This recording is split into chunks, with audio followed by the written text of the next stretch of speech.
శ్రీ గురుభ్యో నమః. ఈరోజు జనవరి 1, 2024. ఈరోజు సోమవారం కాబట్టి జిడ్డు కృష్ణమూర్తి గారి పుస్తకాన్ని లక్ష్మి గారు చదువుతారు. కామెంటరీస్ ఆన్ లివింగ్ అనే పుస్తకం. పార్ట్ 2 టాపిక్ పార్ట్ చెప్పండి. 1 అయిపోయింది అనమాట మనకి.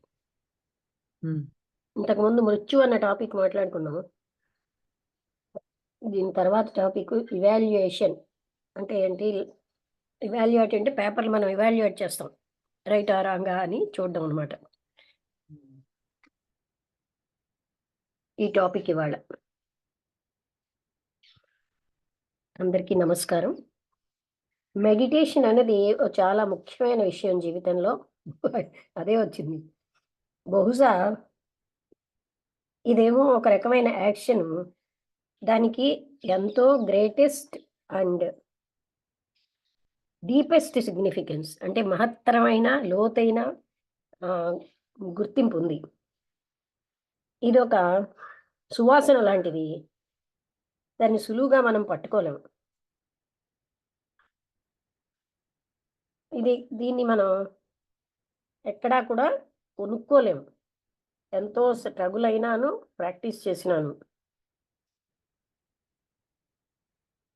ఒక సిస్టమ్ అన్నది అది దాని ఫలితాన్నే ఇస్తుంది. ఈ సిస్టమ్ అంటే ఈ పద్ధతి ఏదైనా, ఈ మెథడ్ అన్నది ఏ రకమైనటువంటి లోభత్వం, గ్రీడ్ అంటే అంతే కదండి, దాని మీద ఆధారపడింది. అయితే నేను మెడిటేట్ చెయ్యలేకపోతున్నాను అంటే చెయ్యలేకపోవడం అన్నది it's not to be able to see the sunlight, అంటే సూర్యకాంతిని చూడలేను అన్నట్టుది కాదు. డార్క్గా ఉన్న ఈ షాడోస్ అన్నీను, మెరుస్తున్నటువంటి ఆ నీళ్ళని, అక్కడ ఉన్నటువంటి మృదువైన ఆకుల్నిను, ద డార్క్ షాడోస్, అక్కడ ఉన్నటువంటి మెరుస్తున్నటువంటి నీళ్లు, అంటే and meditate is not to be able to see the sunlight అంటే ఏంటంటే, మెడిటేట్ అంటే సూర్యకాంతిని చూడలేకపోవడం, డార్క్గా ఉన్న షాడోస్ని చూడలేకపోవడం, అలాగే మెరుస్తున్న నీళ్ళని లేకపోతే మృదువైన ఆకుల్ని చూడలేకపోవడం కాదు. But how few see these things, ఎంత తక్కువ మంది ఇవన్నీ చూస్తున్నారు. మెడిటేషన్ అన్నది ఇతరులకి ఏమీ కాదు, నథింగ్ టు ఆఫర్, మనకేమి ఇవ్వదు. You may not come begging with folded hands. మీరు అంటే చేతులు జోడించి నాకు మెడిటేషన్ చెప్పండి అని రాక్కర్లేదు. It doesn't save you from any pain. అది ఏ రకమైన బాధ నుంచి మిమ్మల్ని రక్షించదు. It makes things abundantly clear. అది ఏం చేస్తుంది? మెడిటేషన్ మీకు అన్ని విషయాలు క్లియర్గా, సింపుల్గా ఉండేటట్టు చేస్తుంది. కానీ ఈ సింప్లిసిటీని గ్రహించాలి అంటే మైండ్ అన్నది స్వేచ్ఛగా ఉండాలి. ఏ రకమైనటువంటి కారణము, లక్ష్యము లేకుండా అన్ని విషయాల నుంచి అది ఇట్ హ్యాస్ గ్యాదర్డ్, అది పోగు చేసుకున్న అన్ని విషయాల నుంచి అది స్వేచ్ఛగా ఉండాలి. అంటే కారణం అని, మోటివ్ అని, ఇలాంటివన్నిటితో, అంటే కారణ కార్యం అంటుంటాం కదా, అవన్నిటి నుంచి ఇది స్వేచ్ఛ ఉండాలి. This is the whole issue in meditation. మెడిటేషన్లో ఇదే సర్వస్వంగా జరుగుతుంది, మొత్తం అంతా జరిగేది ఇదే. మెడిటేషన్ అన్నది తెలుసున్న దాన్నంతటిని క్షాళనం చేయడం, కడిగేయడమే. ఈ తెలుసున్నదంతా ఎన్నో రకాల రూపాల్లో అదేంటంటే ఒక రకమైన గేమ్ అన్నమాట, ఆత్మవంచనకి. అప్పుడు మెడిటేటర్ మాస్టర్ అవుతాడు. మెడిటేషన్ అన్నది సింపుల్ యాక్ట్ ఏమీ కాదు. మెడిటేటర్ అనేవాడు అంటే అలాంటప్పుడు మెడిటేషన్ అనేది సింపుల్ యాక్ట్ కాదు. మెడిటేటర్ ఒకడు ఉంటాడు అనే టైంలో ఈ మెడిటేటర్ నోన్ ఫీల్డ్లోనే పనిచేస్తూ ఉంటాడు. అన్నోన్ కానీ రావాలి అంటే ఈ మెడిటేటర్ ఆగిపోవాలి. అంటే తెలియని విషయం అన్నది మిమ్మల్ని ఆహ్వానించదు, మీరు దాన్ని ఆహ్వానించను లేరు. అది వస్తుంది, వెళ్ళిపోతుంది. ఎలా అయితే గాలి వచ్చి వెళ్ళిపోతుందో మీరు దాన్ని ఏం పట్టుకోలేరు. దాన్ని ఎక్కడా కూడా మీరు స్టోర్ చేయలేరు. మీ యొక్క బెనిఫిట్ అంటే లాభానికి, ఉపయోగానికి అది చాలా దూరంగా ఉంటుంది. దీనికి ఉపయోగమైన వాల్యూ ఏమీ విలువ లేదు. కానీ అది లేకపోతే జీవితం అన్నది కొలతలేనంత అంటే అనంతమైన శూన్యంగా ఉంటుందిట. అంటూ మెడిటేషన్ కోసం ఒక పారా చెప్పారండి. అంటే అది ఇక్కడ లాస్ట్ విషయం ఏంటంటే మనకి ఏ రకంగానూ ఉపయోగపడదు. కానీ అది లేకపోతే మనకి చెప్పలేనంత శూన్యంగా ఉంటుంది జీవితం. ఇప్పుడు ప్రశ్న ఏంటంటే ఎలా మెడిటేట్ చేయాలని కాదు. ఏ సిస్టమ్‌ని ఫాలో అవ్వాలని కాదు. మెడిటేషన్ అంటే ఏమిటో కాదు. కానీ మెడిటేషన్ అంటే ఏమిటని. How can only produce what the method offers. How అనేది మనం ఎలాగండి అన్న విషయం ఆ మెథడ్ ఏమిటి మనకు చెప్తోంది అన్నదే చెప్తుంది. కానీ the very enquiry into what is meditation, అసలు మెడిటేషన్ అంటే ఏమిటన్న ఎంక్వైరీ అన్నది మనకేమోని మెడిటేషన్ యొక్క ద్వారాన్ని తెరుస్తుంది. ఈ ఎంక్వైరీ అన్నది మనస్సుకి ఆవలగా లేదు. కానీ మనస్సు యొక్క మూవ్‌మెంట్‌లోనే ఉంది. ఈ ఎంక్వైరీని మనం చేస్తే ఏదైతే అతి ముఖ్యమైనదో అవగాహన అవుతుంది. ఆ అన్వేషకుడిని కూడా అంటే ఆ అన్వేషకుడు అర్థం అవ్వడం అనేది చాలా ముఖ్యమైన విషయం. అర్థం అవుతుందనమాట. ఇలాగ గాని మనం పర్స్యూ చేసి ఈ ఈ విచారణతో నాట్ వాట్ హీ సీక్స్. అన్వేషకుడు ఏమిటో తెలుస్తుంది గానీ ఆయన ఏమిటి వెతుకుతున్నాడో తెలియదు. ఆయన ఏమిటి వెతుకుతున్నాడన్నది మన లోపల ఉన్న క్రేవింగ్ అంటే తీవ్రమైన కోరిక యొక్క ప్రొజెక్షనే. ఆయన తన యొక్క కంపల్షను, కోరికలు వీటితోటే వెతుకుతూ ఉంటాడు అన్వేషకుడు. ఈ యథార్థాన్ని మనం చూడగలిగితే అంత అన్వేషణ ఆగిపోతుంది. ఇది చాలా గొప్పగా ప్రాముఖ్యమైన విషయం. అంటే ఏంటి? అన్వేషకుడిని గాని గమనిస్తే అన్వేషణ అంతా ఆగిపోతుందన్నది చాలా చాలా గొప్పగా ముఖ్యమైన విషయం అంటున్నారు. అప్పుడు మనస్సు అనేది ఏది కూడా ఇంకా అదేమి గ్రహించదు. దాని కావాలన్నది ఏది కూడా గ్రహించదు. అక్కడ బాహ్యమైన మూవ్‌మెంట్ అన్నది ఏమీ లేదు. దాని యొక్క రియాక్షన్సు అంతర్గతంగాను అవేమి ఉండవు. కానీ ఎప్పుడైతే ఈ అన్వేషణ అన్నది సంపూర్ణంగా ఆగిపోయిందో అక్కడ మనస్సు యొక్క ఒక రకమైన మూవ్‌మెంట్ ఉంటుంది. అది అవుట్‌వార్డ్ కాదు, ఇన్‌వార్డ్ కాదు. నమస్తే అమ్మా. నమస్కారం అండి. అదే మనకి కామెంటరీస్ ఆన్ లివింగ్ పార్ట్ 2 చదువుతున్నామండి. అందులో టాపిక్ ఏమో మర్చిపోయాను. Topic evaluation. అంటే మీరు ఇవాల్యుయేట్ చేస్తారు కదా పేపర్‌లు అవిను. ఇది రైటా? ఇది తప్పా అని. అదనమాట. అవునండి. ఇవాల్యుయేషన్. అయితే ఇవాల్యుయేషన్ ముందు మెడిటేషన్ కోసం చెప్తున్నారనమాట. ఇక్కడ ఎలా మెడిటేట్ చేయడం అన్నది ప్రశ్న కాదు. ఏ సిస్టమ్ అన్నది మనం ఫాలో అవ్వాలి అన్నది అంతకంటే కాదు. ఈ మెడిటేషన్ అంటే ఏమిటి అన్నదే ముఖ్యం అంటున్నారు. ఏ విధంగా అనే దానివల్ల మెథడ్ మనకొస్తుంది. కానీ ఈ వాట్ ఈజ్ మెడిటేషన్ అన్న దాన్ని మనం విచారణ చేస్తే అది మెడిటేషన్ యొక్క డోర్‌ని ఓపెన్ చేస్తుంది. ఈ విచారణ అన్నది మనస్సు కావల కాదు. మనస్సు యొక్క మూవ్‌మెంట్ లోపలే. ఈ ఎంక్వైరీని మనం చేస్తే ఏదైతే అన్వేషకుడిని అర్థం చేసుకోవడానికి ముఖ్యమో అది మనకు తెలుస్తుంది. ఆయన ఏమిటి అన్వేషిస్తున్నాడు అన్నది కాదు. అన్వేషకుడిని అవగాహన చేసుకోవడం కలుగుతాం.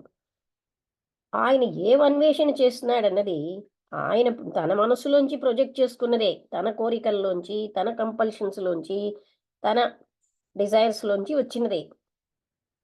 ఈ యథార్థం అన్నది మనం చూడగలిగినప్పుడు అన్వేషణ అంతా ఆగిపోతుంది. అది చాలా గొప్పగా ముఖ్యమైన విషయం. అయితే మనస్సు అన్నది అలాంటప్పుడు దానికి ఆవలగా వెళ్ళదు. అక్కడ అవుట్వర్డ్ మూమెంటు లేదు, ఇన్వార్డ్ మూమెంటు లేదు. కానీ అన్వేషించేటప్పుడు ఇది సంపూర్ణంగా అన్వేషణ అన్నది సంపూర్ణంగా ఆగిపోతుంది. ఎప్పుడైతే ఆగిపోయిందో అక్కడ ఒక రకమైన మూమెంట్, మనస్సు యొక్క మూమెంట్ ఉంటుంది. అది అవుట్వర్డ్ కాదు, ఇన్వార్డ్ కాదు. ఈ అన్వేషణ అన్నది ఏ రకమైన ఇచ్ఛాశక్తితో అంతమవ్వదు.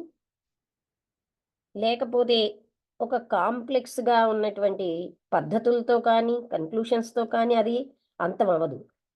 ఈ అన్వేషణ ఏమిటేం డిమాండ్ చేస్తుంది అన్నదే చాలా అవగాహన చేసుకోవాల్సిన విషయం. ఈ అన్వేషణ యొక్క అంతం అన్నది నిశ్చలమైన మనస్సుకి నాంది. ఏ మనస్సు అయితే ఏకాగ్రత చేయగలదో అది తప్పనిసరిగా మెడిటేట్ చేయగలదు. A mind that is capable of concentration. అది తప్పనిసరిగా మెడిటేట్ చేయగలదని అనుకోకండి. ఏ మనస్సు అయితే ఏకాగ్రతని చెందగలిగే సమర్థత ఉందో అది తప్పనిసరిగా మెడిటేషన్ని చేయగలుగుతుందని లేదు. సెల్ఫ్ ఇంట్రెస్ట్ అన్నది కాన్సంట్రేషన్ని తీసుకొస్తుంది. ఏ ఇతర ఇంట్రెస్ట్ లాగే. కానీ అటువంటి ఏకాగ్రతలో ఒక లక్ష్యం ఉంటుంది, ఒక కారణం ఉంటుంది. తెలుసో తెలియకో, అంటే మనకు తెలియకుండానే కొన్ని లక్ష్యాలు, కారణాలు ఉండొచ్చు ఏకాగ్రతలో. అటెన్షన్ అనేది ఒక లక్ష్యంతో అది కేవలంగా పోగు చేసుకోవడమే. ఈ అటెన్షన్ అనేది ఒక రకమైన కదలికతో అవే ఫ్రమ్ సంథింగ్, ఏదో ఒక దానికి ఆవల, is the attraction of pleasure or the repulsion of pain. అంటే అది ప్లెజర్ని ఆకర్షించడం కానీ, బాధని వికర్షించడం కానీ. బట్ మెడిటేషన్ అన్నది ఎక్స్ట్రాడినరీలీ అంటే చాలా అద్భుతమైనటువంటి అటెన్షన్ అన్నమాట. అందులో ఆ ప్రయత్నించేవాడు లేడు, అంతం లేదు, ఏది ఒక ఆబ్జెక్ట్ లేదు పొందడానికి. ఈ ప్రయత్నం అన్నది అంటే పోగు చేసుకునే పద్ధతి. అంటే అనుభవాన్ని పోగు చేసుకుంటున్నాం. అనుభవించేవాడు అనుభవాన్ని పోగు చేసుకుంటున్నాడు. ఈ అనుభవించేవాడు కాన్సంట్రేట్ చేయొచ్చు, ఆయన అటెన్షన్ పే చేయొచ్చు, ఎరుకతో ఉండొచ్చు. కానీ craving of the experiencer for experience must only cease. అనుభవించేవాడు అనుభవం కోసం అని తప్పించడం సంపూర్ణంగా ఆగిపోవాలి. ఎందుకంటే ఎక్స్పీరియన్సర్, అనుభవించేవాడు కేవలంగాను అది కూడా అక్యూములేషన్ ఆఫ్ ద నోన్, తెలుసున్నది అంటే మనం పోగు చేసుకుని తెలుసున్న దాంట్లోంచే వచ్చాడు ఎక్స్పీరియన్సర్ కూడా. మెడిటేషన్లో చాలా గొప్ప ఆనందం ఉంది. ఆయన ఇంకా ఎక్స్ప్లెయిన్ చేస్తున్నాడు, he had studied philosophy and psychology. అంటే ఇక్కడ చెప్తున్నారనమాట ఆయన అని, అంటే అతను ఫిలాసఫీ, సైకాలజీ చదివాడు. And had red what Patanjali had to say. Patanjali చెప్పింది కూడా ఆయన చదివాడు. హీ కన్సిడర్, ఆయన ఇంకా ఏమనుకుంటున్నాడంటే క్రిస్టియన్ ఆలోచన అన్నది అది చాలా పైనే ఉంది, అది కేవలంగా ఒక రకమైన సంస్కరణానికే దారితీస్తుంది. అందుకని ఆయన తూర్పు దేశాల వైపు వెళ్ళాడు. ఆయన ఎంతో ప్రాక్టీస్ చేసాడు యోగా. అతనికి హిందూ థాట్తో చాలా ఎక్కువగా పరిచయం ఉంది అన్నాడు. ఇంకా ఏం చెప్తున్నాడంటే, మీరు ఇంతకు ముందు ఏమేమి చెప్పారో అందులో కొంత నేను చదివాను, నేను అందులో కొంతవరకు అర్థం చేసుకున్నాను అనుకుంటున్నాను. అందులో మీరేమో ఖండించొద్దన్న దాని యొక్క ప్రాముఖ్యత, మొట్టమొదటి అది చాలా కష్టమైన ఖండించకపోవడం, అది నేను తెలుసుకున్నాను. కానీ నేనేమిటి అవగాహన చేసుకోలేదంటే, మీరు ఎప్పుడైతే ఇవాల్యుయేట్ చేయొద్దు అంటున్నారు, జడ్జి చేయొద్దు అంటారు, అన్ని ఆలోచనలు నాకేమనిపిస్తున్నదంటే ఇవాల్యుయేషన్ యొక్క ప్రాసెస్లోంచే వచ్చాయి. మన జీవితం, మన యొక్క అవుట్లుక్ ఇది అంతా కూడా చాయిసే. అది వాల్యూస్ మీదనే ఉంది. మంచి, చెడు అనే దాని మీద. అలాంటి మొదలైన వాటి మీద ఆధారపడి ఉంటుంది కదా! ఈ వాల్యూస్ ఏమీ లేకపోతే మనం కేవలంగా క్షీణించిపోతాం. తప్పనిసరిగా మీ ఉద్దేశ్యం అది కాదు కదా! నేను నా మనస్సుని ఎంప్టీ చేసుకోవడానికి అన్ని రకాలైన వాల్యూస్, ఉద్దేశ్యాలు లేకుండా నేను ప్రయత్నించాను. నాకు ఇది చాలా అసాధ్యంగా ఉంది. అయితే ఆలోచన అన్నది మాటలు లేకుండా ఉంటుందా? సింబల్స్ లేకుండా ఉంటుందా? అన్ని పదాలు అంటే పదాలన్నవి ఆలోచనకు అవసరమా? ఒకవేళ సింబల్స్ లేకపోతే రిఫరెన్స్ చేసేవాళ్ళు గాని లేకపోతే అక్కడ థింకింగ్ అన్నది ఉంటుందా? అంత ఆలోచన పదాలేనా? పదాలు లేని ఆలోచన ఉంటుందా? నాకు తెలియదు. నేను ఈ విషయం ఎప్పుడు కూడా కన్సిడర్ చేయలేదు. నేను ఎంతవరకు గ్రహించగలను, ఈ ఊహాత్మక చిత్రాలు ఏమీ లేకపోతే పదాలు ఏమీ ఉండవు. ఇమేజెస్ లేకపోతే వర్డ్స్ ఏమీ ఉండవని అన్నారు. ఈ మ్యాటర్‌లో ఉన్న సత్యాన్ని మనం చూద్దామా ఇప్పుడు? మనం ఇక్కడే మాట్లాడుకుంటూ ఉండగా, మనకి మనమే ఇందులో ఉన్న సత్యాన్ని, ఆలోచన అన్నది పదాలు లేకుండా ఉంటుందా? సింబల్స్ లేకుండా అన్నది చూడగలమా? అయితే ఏ పద్ధతిలో చూస్తాం? ఏ రకమైన ఇవాల్యుయేషన్‌కి సంబంధించింది? ఈ వాల్యుయేషన్‌కి సంబంధించింది ఏ విధంగా చూస్తాం? మనస్సు అన్నది ఎన్నో రిఫరెన్స్ తోటి అసోసియేషన్స్ అంటే వాళ్ళు కలిసిన వాళ్ళతోటి సంబంధం కలిగి ఉంటుంది. ఊహాత్మక చిత్రాలతో, పదాలతో. ఈ ఇవాల్యుయేషన్ అన్నది ఈ బ్యాక్‌గ్రౌండ్‌లోంచే వస్తోంది. వర్డ్స్ అంటే భగవంతుడు అలాంటి పదాలు, ప్రేమ, సోషలిజం, కమ్యూనిజం ఇవన్నీ మొదలైనవన్నీ ఒక అద్భుతమైనటువంటి ప్రముఖమైన పాత్ర మన జీవితాల్లో వహిస్తున్నాయి. అంటే మామూలుగా న్యూరలాజికల్లీ అంటే నరాలకు సంబంధించి, అలాగనే ఎంతవరకు అయితే మానసికంగా గాని ఈ పదాలన్నవి ఎంతో ప్రాముఖ్యత కలిగి ఉన్నాయి. మన యొక్క కల్చర్‌ని బట్టి, మనం ఏ విధంగా పెరిగాం దాన్ని బట్టి. ఒక క్రిస్టియన్‌కి కొన్ని పదాలు, కొన్ని సింబల్సు వాళ్ళకి ఎంతో ఎక్కువ ప్రాముఖ్యం కలిగి ఉంటాయి. ఒక ముస్లింకి మరో రకమైన పదాలు, సింబల్సు అలాగే చాలా ప్రాముఖ్యత వహిస్తాయి. ఇవాల్యుయేషన్ అన్నది ఈ ఏరియాస్‌లోనే జరుగుతూ ఉంటుంది.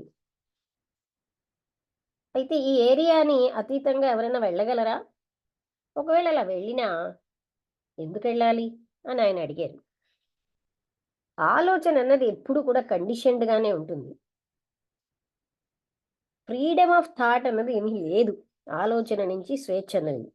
మీరు అనుకుంటున్నారు what you like. You may think what you like, but your thinking is and will always be limited. మీ ఆలోచన ఎప్పుడు కూడా పరిమితంగానే ఉంటుంది. ఇవాల్యుయేషన్ అన్నది ఆలోచనల యొక్క పద్ధతే. అది మన చాయిస్‌లోంచి వచ్చింది. ఒకవేళ మైండ్ అన్నది సంతృప్తిగా ఉందనుకోండి, సామాన్యంగా అది జనరల్‌గా అలాగే ఉంటుంది. To remain within and enclosure అంటే దానికి చుట్టూ ఒక పరివేష్టితమైన దాంతో ఉందనుకోండి, విశాలంగా, సంకుచితంగా, అప్పుడు అదేంటంటే ఎనీ ఫండమెంటల్ ఇష్యూ అంటే అది మౌలికమైన ఇష్యూ కోసం ఏమీ చూడదు. అంటే పరివేష్టితమైపోయి ఉందనుకోండి. It has its own reward. దాని ఫలితం దానికే ఉంటుంది. But if it would find out whether there is something beyond thought, ఒకవేళ ఆలోచనకి ఆవల ఏమైనా ఉందా అని తెలుసుకోవాలంటే అప్పుడు ఈ ఇవాల్యుయేషన్ అన్నదంతా ఆగిపోవాలి. థింకింగ్ ప్రాసెస్ అన్నది అంతం అవ్వాలి. కానీ మైండ్ అనేది ఈ ప్రాసెస్‌లో ఆలోచన విధానంలో భాగం కదా! అందుకని ఏ ప్రయత్నం లేకపోతే ప్రాక్టీస్‌తో ఆలోచన అన్నది అంతం చేయగలం అని అడిగారు. అంటే అప్పుడు ఇవాల్యుయేషన్ లేకపోతే ఖండించడం లేకపోతే పోలిక అనేది ఆలోచన యొక్క మార్గాలే. ఏ ప్రయత్నం అని మీరు అడుగుతున్నారు అంటే, ఏ మెథడ్ అని మీరు అడుగుతున్నారు కదా, అంటే ఆలోచన విధానాన్ని అనే దానికి అంతం అన్నది ఉంటుంది. మీరు ఏదైనా పొందడం కోసం అడగటం లేదా? ప్రాక్టీస్ చేయాలన్న ఈ తపన ఒక మెథడ్ కానీ ప్రాక్టీస్ చేయాలన్నది, లేకపోతే ఇంకా ఇతర ప్రయత్నాలు చేయాలన్నది ఇవాల్యుయేషన్ ఫలితంలోంచే వచ్చాయి. అండ్ ఈ still A process of the mind. ఇదంతా కూడా మనస్సు యొక్క విధానాలే. ప్రాక్టీస్ వలన కానీ, ఏదైనా ఒక మెథడ్ వలన కానీ, లేకపోతే ఏ ప్రయత్నం వలన కానీ, ఇంకా అలాంటిది ఏదైనా కానీ ఆలోచనను అంతం చెయ్యలేదు. అసలు మనం ఎందుకు ప్రయత్నం చేయాలి అంటే అతను అంటున్నాడు, for the simple reason that we did not make an effort we should stagnate and die. ఏ ప్రయత్నం చేయకపోతే మనం స్టాగ్నేట్ అయిపోయి చనిపోతాం అన్నాడు ఆయన. Everything makes an effort. ప్రతిదానికి ఒక ప్రయత్నం ఉండాలి. All nature struggles to survive. మొత్తం ప్రకృతి అంతా కూడా సర్వైవ్ అవ్వడానికే సంఘర్షణతో ఉంది. అయితే మనం సర్వైవ్ అవ్వడానికైనా స్ట్రగుల్ చేస్తున్నది, లేకపోతే ఒక రకమైనటువంటి సైకలాజికల్ లేకపోతే ఆదర్శమైన ఒక విధానం కోసమా మనం స్ట్రగుల్ చేస్తున్నది? ఒక రకమైన మానసికమైన అలాగే ఆదర్శవంతమైన ఒక ప్యాటర్న్, ఒక పద్ధతి కోసమా మనం స్ట్రగుల్ చేస్తున్నది? లేకపోతే కేవలం సర్వైవ్ అవ్వడానికా? మనం ఏదో ఒకటి అవ్వాలి. అర్జ్ ఆఫ్ అంబిషన్ అంటే ఏదో ఒక ఆశ, అంటే ఇది నేను ఆశించింది, లేకపోతే నా ఆశయం ఫుల్ఫిల్ అవ్వాలి, లేకపోతే భయం, ఇవన్నీ కూడా మన సంఘర్షణని షేప్ చేస్తున్నాయి ఒక పద్ధతి గాను. ఇదంతా కూడా కలెక్టివ్ అంబిషన్ లోంచి వచ్చింది. ఫుల్ఫిల్మెంట్, అది దాన్ని సంపూర్ణం చేసుకోవడం, భయము, ఇవన్నీ అందులోంచి వచ్చేవి. మనం ఎందుకని ఎఫర్ట్ చేస్తున్నామంటే ఏదో ఒక పొందాలనో ఏదో ఒకటి వదిలించుకోవడానికో. మనం కేవలం సర్వైవల్తో సంబంధం కలిగి ఉన్నాం అనుకోండి, అప్పుడు మన మొత్తం అవుట్లుక్ అంతా కూడా మౌలికంగా వేరేగా ఉంటుంది. ఈ ప్రయత్నం అన్నది, ఇందులో చాయిస్ అన్నది ఉంది. చాయిస్ అన్నది ఎప్పుడు కూడా పోలికే, ఇవాల్యుయేషనే, ఖండించడమే. ఆలోచన ఈ రకమైనటువంటి సంఘర్షణలతో వ్యతిరేకతలతో ఉంటుంది. అటువంటి ఆలోచన అది దాంట్లోంచి వచ్చిన హద్దుల నుంచి అది స్వేచ్ఛగా ఉండగలదా అంటే అది ఏర్పరచుకున్న హద్దుల్లోంచి ఆలోచన స్వేచ్ఛగా ఉండగలదా? అయితే ఒక బాహ్యమైన ఏజెన్సీ ఎవరో ఉండాలి. దాన్ని మీరు డివైన్ గ్రేస్ అనండి, మీరు ఇంకేమైనా పిలవండి, అది అందులోపలికి వస్తుంది అండ్ దానికి అంతం చేస్తుంది. Self enclosing ways of the mind అంటే పూర్తిగా పరివేష్టితంగా అయిపోయిన మనస్సు యొక్క విధానాలని అంతం చేస్తుంది. అంటే బాహ్య ఏజెన్సీ ఎవరు? డివైన్ గ్రేస్ అంటే దైవ కృప. Is this what you are indicating? మీరు చెప్పేది ఇదేనా అని ఆయన అడిగారు. మనం ఎంత వేగంగా, ఎంత ఆతురతగా ఒక రకమైన తృప్తికరమైన స్థితికి రావాలని ప్రయత్నిస్తున్నాం. Are you not concerned with arrival with achievement? ఏదో ఒకటి పొందియాలన్న దాంతో మీరు ఒక రకమైనటువంటి ప్రాఫిట్ వచ్చేయాలని మీరు అనుకోవట్లేదా? With freeing the mind from a particular condition, ఈ పర్టికులర్ కండిషన్ నుంచి మనసుకు స్వేచ్ఛ కలిగించాలని. The mind is caught in the prison of its own making. అంటే మనస్సు అది చేసుకున్న ప్రిజన్లోనే అది బంధించబడుతోంది. దాని యొక్క కోరికలతో, ప్రయత్నాలతో, అసూయలు ఇలాంటి వాటి అన్నిటితోటిను అది బంధితం అయిపోతుంది. Direction is with in the person prison. ఈ ప్రిజన్లోనే మనకేమోని ఇన్ ఎనీ డైరెక్షన్, అంటే ఏ రకమైన డైరెక్షన్ అయినా ఆ ప్రిజన్‌లోనే ఉంది. దానికి అదేమీ కూడా ఎరుక లేదు. So, in its pain and conflict it prays. బాధతో, సంఘర్షణతో అది ప్రార్థన చేస్తుంది. It seeks an outside agency which will liberate it. అప్పుడు దాని నుంచి అది ముక్తి చెందడానికి ఒక ఔట్‌సైడ్ ఏజెన్సీని కోరుతుంది. అది ఏర్పరచుకున్న ప్రిజన్‌లో బంధితమైపోయింది ఈ మనసు. అందుకని అది జనరల్‌గా అది ఏమిటి వెతుకుతోందో అదే దానికి దొరుకుతుంది. What it has found is the outcome of its own movement. అంటే అది ఏదైతే కోరుతూ ఉంటుందో దానికదే వస్తోంది. మైండ్ అన్నది అప్పటికి ఒక ప్రిజనర్‌గానే ఉంది. ఒక కొత్త ప్రిజన్ అన్నమాట అది. Which is more gratifying and comforting. దీనివల్ల మరికొంచెం తృప్తి, కంఫర్ట్, అంటే ఒక రకమైన సుఖం వస్తున్నాయి. అయితే but what is the name of heaven is one to do. అంటే అయితే మరి మనిషిలోకి ఏం చెయ్యాలైతే? If every moment of the mind is an extension of its own prison, మనసు యొక్క ఏ కదలికైనా దాని ప్రిజన్‌లో అది ఏర్పరచుకున్న ప్రిజన్‌లో బంధించబడినట్టయితే all hope must be abandoned. ఇంకా ఆశ అన్నదంతా తీసి పారేయాలి. Hope is another movement of thought. Hope అన్నది కూడా ఆలోచన యొక్క కదలికే. అది నిస్పృహతో ఉంటుంది. Hope and despair are words that cripple the mind with their emotional content. అందుకని ఆశ, ఈ నిస్పృహ ఇవన్నీ కూడా పదాలన్నమాట. మనిషిని అవి ఏం చేస్తున్నాయి అంటే గట్టిగాను బంధించేస్తున్నాయి ఎమోషనల్ కంటెంట్ తోటి. అంటే with their seemingly opposing and contradictory urges.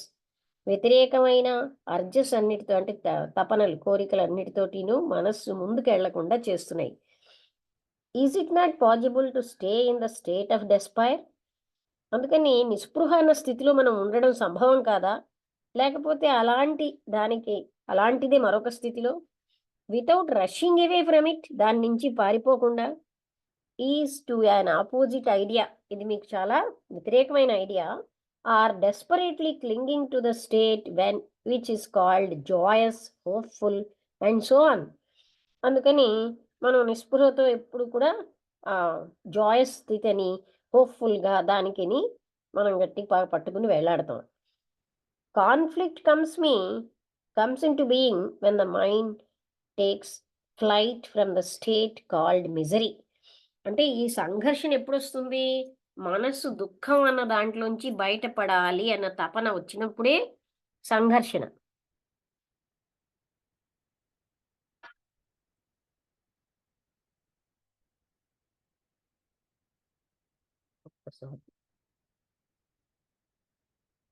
Misery అంటే ఆ దుఃఖంలోంచి బయటపడాలి అని ఎప్పుడైతే అనిపిస్తుందో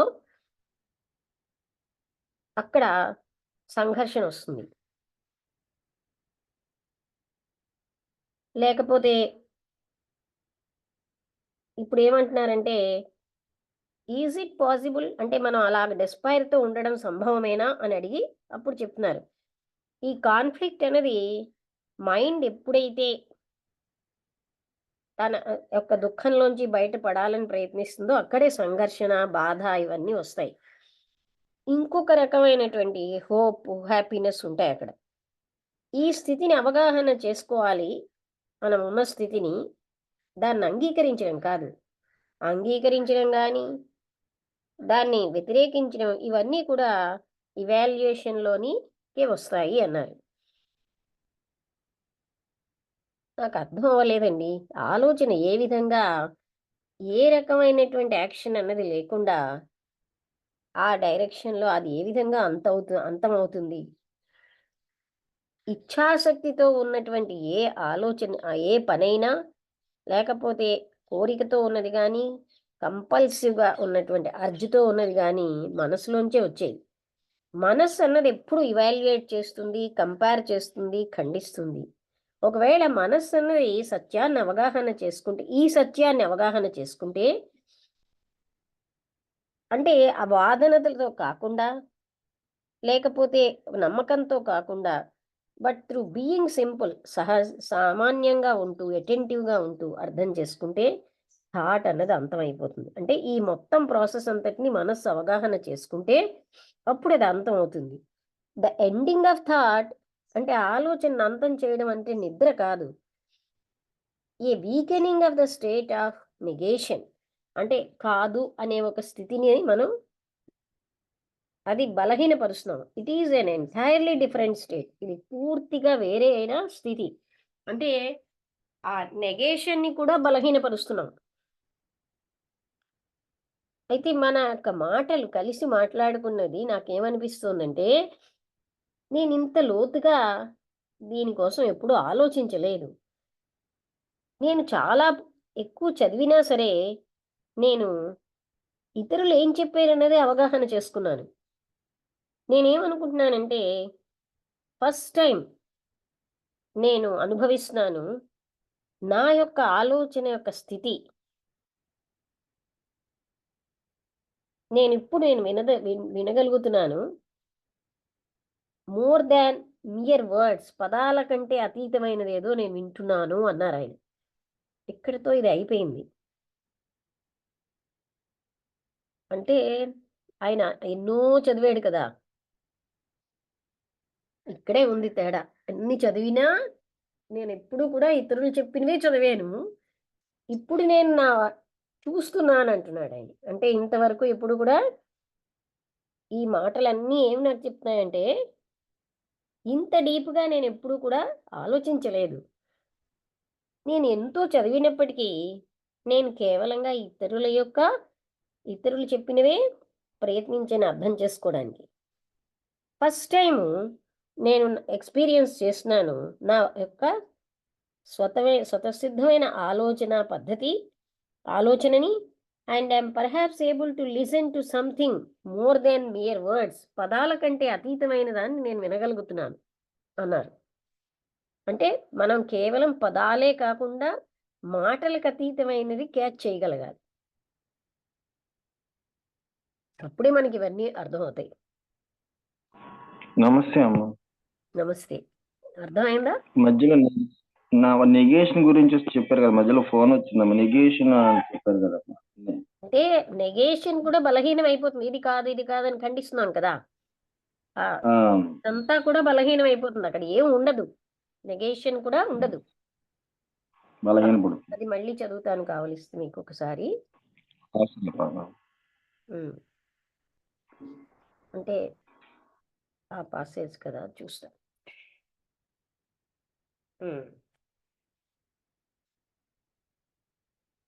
ఆల్ యాక్షన్ ఆఫ్ విల్ అంటే ఇచ్ఛాశక్తి యొక్క పని, కోరిక, కంపల్షన్‌గా అంటే మన బలవంతంగా ఉన్న తీవ్ర తపన, ఇవన్నీ మనస్సులోంచే ఉద్భవిస్తున్నాయి. మనస్సు అన్నది ఇవాల్యుయేట్ చేస్తుంది, కంపేర్ చేస్తుంది, ఖండిస్తుంది. మైండ్ అన్నది ఒకవేళ ఈ సత్యాన్ని అవగాహన చేసుకుంటే అంటే ఆ వాదనల ద్వారా కాదు, లేకపోతే ఒప్పుకోవడం, నమ్మకాలు వీటి ద్వారా కాదు. అది సింపుల్‌గా, సరళంగా, అటెంటివ్‌గా ఉండడం ద్వారా అప్పుడు ఆలోచన అనేది అంతమవుతుంది. అంటే ఇక్కడ అర్థమైందా? ఆలోచన విల్ పవర్‌తో గాని, లేతే గట్టిగా నేను అనుకుంటున్నాను గనకని గాని, లేతే ఒక నమ్మకంతో గాని అంతం అవ్వడం కాదు. లేతే ఒక ప్రతివాదాలతో కాకుండా ఆలోచన అటెన్షన్ తోటి సింపుల్‌గాని అప్పుడు మాత్రమే ఆలోచన అంతమవుతుంది. ఈ ఎండింగ్ ఆఫ్ థాట్ అనేది నిద్ర కాదు. అది ఇంకా చెప్పాలంటే నెగేషన్ అన్నది బలహీనపరచడం. ఇది సంపూర్ణంగా అంటే వేరైన పద్ధతి అని చెప్పారు. అర్థమైందా అక్కడ? ఒక డిఫరెంట్ స్టేట్ అది. అర్థమైంది. అక్కడ ఇంకా ఈ ఆలోచనతో ఉన్న ప్రాసెస్‌లు లైక్ నెగేషన్ ఏమీ ఉండవు. అలా అని బలవంతంగా, ఇచ్ఛాశక్తితో, ప్రయత్నంతో నేనిలా ఉండాలి అని కంపల్షన్‌తో కాదది. అది అంటే అవన్నీ కూడా ఆ నేను ప్రాసెస్‌లే. అంటే మనలో ఉన్న విల్ అన్నది ఉన్నది అంటే అది ఏం థాట్ కదా! ఇది చాలా సెన్సిటివ్ విషయం. జాగ్రత్తగా అతను అన్నట్టుగా వర్డ్స్‌కి అతీతంగా అర్థమవుతుంది.